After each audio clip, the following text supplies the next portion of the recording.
Good morning, everybody, and welcome back to another episode of This Week in Magic Online Finance. I'm your host, Chaz Andres, and as always, we're going to get started this week with the news.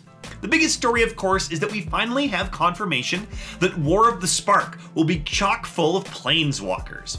That's right, it was rumored for a while. We finally have confirmation there will be 36 new standard legal Planeswalkers in War of the Spark, all original, no reprints, and one guaranteed Planeswalker will be found in every booster pack. So that's pretty awesome, right? So far, the card that's benefited the most from the Planeswalker hype has been Mox Amber.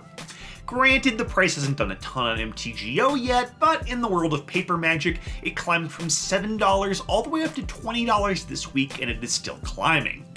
On MTGO, well, it climbed from fractions of a ticket up to about a ticket.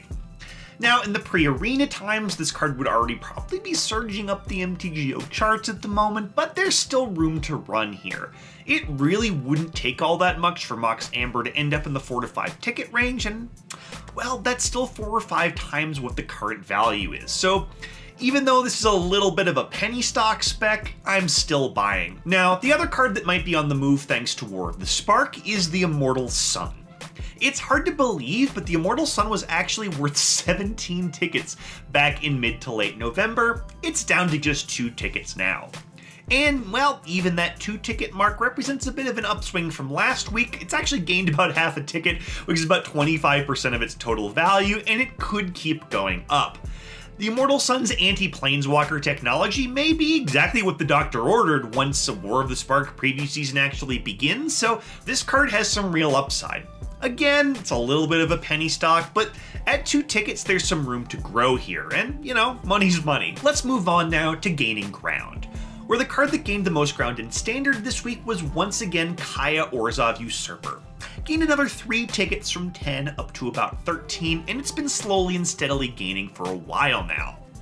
My issue here is I don't really trust it. I mean, it sees play in Esper Control, I guess, but really only as a 1-of out of the sideboard, and once in a while it shows up in Modern, but not a ton. It's a good card, but it's narrow, and honestly, owning any standard card over about the 10-ticket mark right now feels a little dodgy to me. I mean, Arclight Phoenix is different, right? Because Arclight Phoenix sees a ton of play in Modern, but Kaya really doesn't. So based on the trend, which hasn't shown any signs of dropping, it certainly looks like Kaya is going to keep on gaining value for the next couple of weeks at least. But the underlying metrics don't back that one up, and I think it's a riskier hold than it might otherwise seem. Let's move over to Modern now, where it was another really solid week for prices.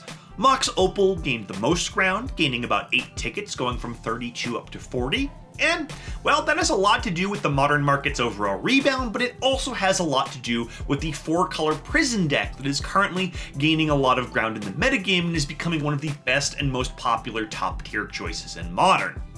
Mox Opal could keep gaining. It actually has a price ceiling, probably of around 60 tickets. That tends to be where it peaks, but I don't think it's going to get that far because, you know, the Modern market has been rebounding, but it is not totally healthy yet. So I honestly think a short-term ceiling in the 40 to 50 range is more likely. Beyond that, there were a few other notable Modern gainers this week. Surgical Extraction continues to rise in value, Liliana the Last Hope, Teleria West, Mishra's Bauble. These cards are all up as the overall Modern index continues to rise.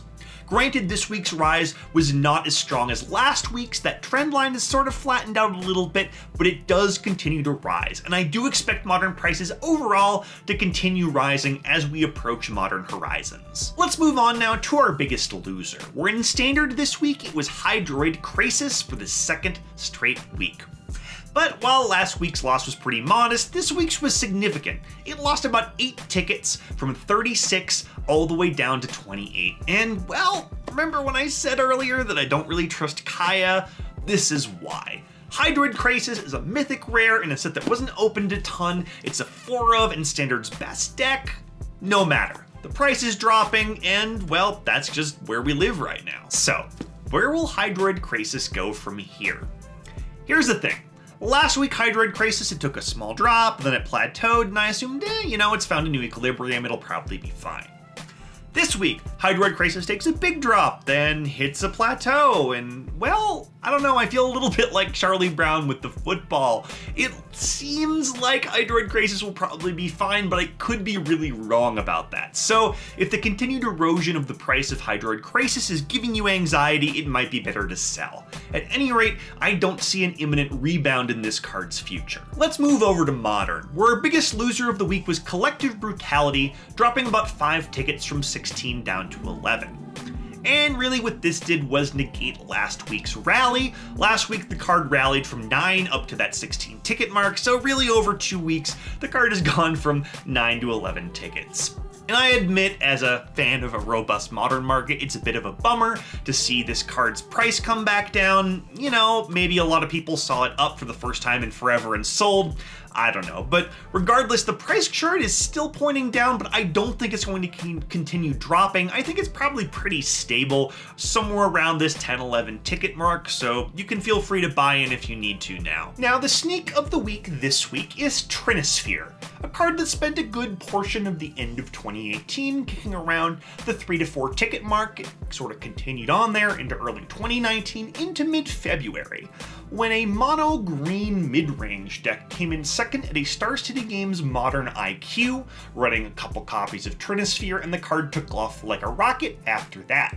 It's featured on stream this week, people are talking up the deck, it looks pretty decent, and Trinisphere still has room to run.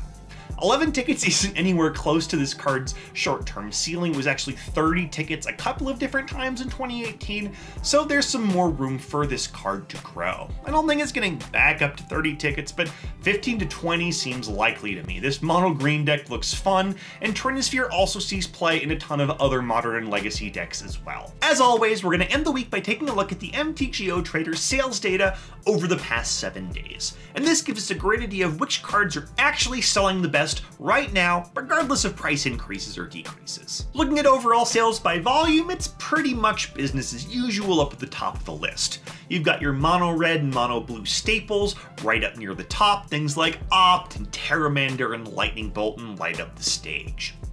Beyond that, looking a little further down the list, you've got lots and lots of Ravnica Shocklands, especially the blue ones, cards like Breeding Pool and Watery Grave and Hallowed Fountain. And at some point, it's probably worth picking up any of these that you don't have, because we're slowly leaving the era of drafting Ravnica, and these prices will start to tick up. They're not priority pickups, however, because these cards never really rally that hard, and there are a lot of them kicking around on Magic Online. Now, in terms of overall sales by price, it's still a Modern world. Surgical Extraction, once again the #1 best-selling card of the week, followed by Mox Opal, followed by the always hot Arclight Phoenix, followed by a very surprising 4th place card in Mishra's Bauble. Yeah, Mishra's Bauble. This was my sneak of the week a few weeks back, and it's only kept rising in price since then. The reason for this is that Mishra's Bauble sees play in 4-color Prison and Grixis Death Shadow. Those two are at the very top of the Modern metagame right now. It's 2 of the hottest decks in the format, and that has resulted in Mishra's Bauble ending up at an all-time high. It is at 26 tickets. It's never been any higher than that. It does appear to have found its ceiling. I don't see a ton of future gains here, but I also don't see this price falling off at any point either, because this demand is very real. It is selling well, so don't expect to get this card at a discount. And that's all I got for you this week. Thank you so much for joining me. My name is Chaz Andres. I will see you again next Monday morning for another episode of This Week in Magic Online Finance.